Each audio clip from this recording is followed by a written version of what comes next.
Why Jupyter? Because if you want to make data analysis, data science, machine learning, and in some cases data engineering, that is the really great environment for that. Why? Because it exists in all cloud providers like a service, and you could use it exactly for these purposes, and easily could install on your computer and on distant server too.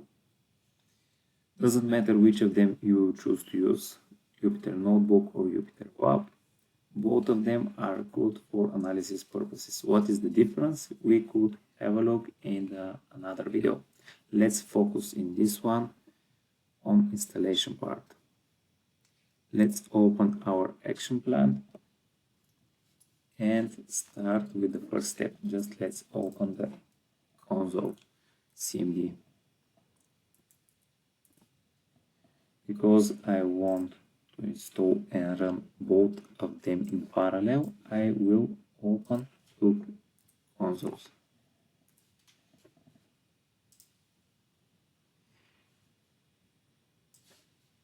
First, it's good to check are we have already installed Python. How? With Python ---- version command. I have it because for that reason you could see that Python exists and what is the Python version that I have. If you don't have it, you could navigate in my YouTube channel and find video regarding that, how we could install Python. Now we are ready to start with Jupyter Notebook installation. How? With command pip install notebook. In the second window, I will write pip install JupyterLab. And they will be installed in parallel. For you, if you want to work with only one of them, then just choose the command that you wish regarding which of them you want to install.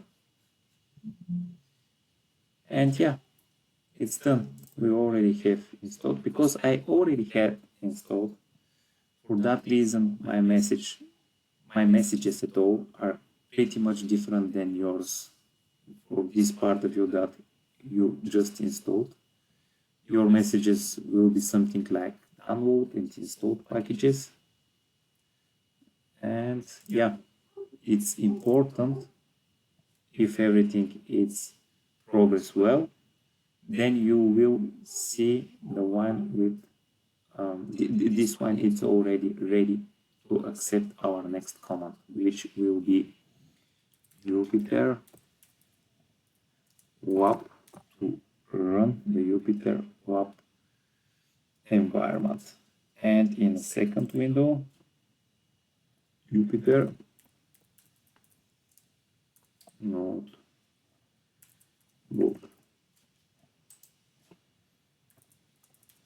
This automatically will open for us in our browser JupyterLab and Jupyter Notebook. If this not happened for some reason, you just come back on our console, and regarding which one of them you will wish to open it,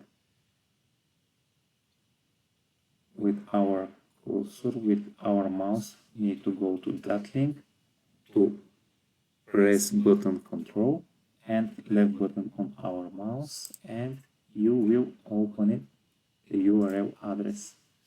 If it's for the lab, from the JupyterLab running console, and if it's regarding the Jupyter Notebook, from the Jupyter Notebook running console. Until we are working with JupyterLab and Notebook, we have to have our consoles open. If we are already ready and don't want to work anymore, just we need to close the consoles. That is the way how they are looks like. What we could do here and what is the difference between them, we will have a look in the separate video. I hope you enjoy on that video. Keep learning. If you like my videos, subscribe to my channel, click on the command button, and let's see you in my next videos. See you.